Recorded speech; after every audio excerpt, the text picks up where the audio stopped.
Opening the Arctic to development could bring an economic boost to the state, but it could also mean an increased exploitation to our most vulnerable residents. KTVA 11's Bonney Bowman attended a conference today focusing on the growing problem of sex trafficking here in Alaska. Bonney.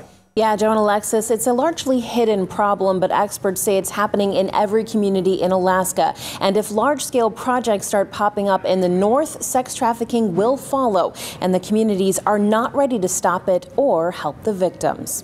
And they are predicting that over $100 billion in investments in the Arctic are going to be made over the next 10 years. Conference speaker Victoria Sweet on the reality of the next decade for communities in Alaska. The ice is melting. They can get to areas they couldn't get to before. These projects bring big money, but Sweet says they also have 3 specific risk factors.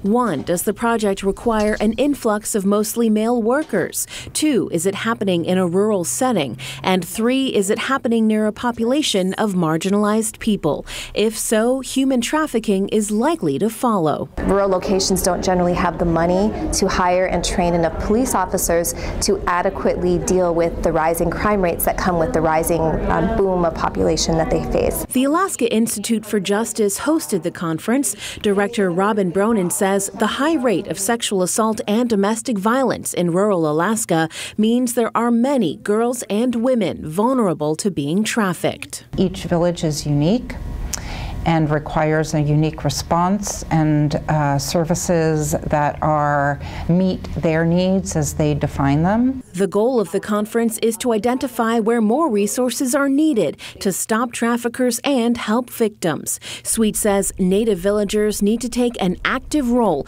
in defining the future of their communities and the Arctic while making sure there's no future for sex trafficking. It's a very insidious crime that's hard to track down, but it's everywhere. And it is affecting our communities, it's affecting our children, it's affecting our youth. Our society isn't going to be whole until we stop exploitation.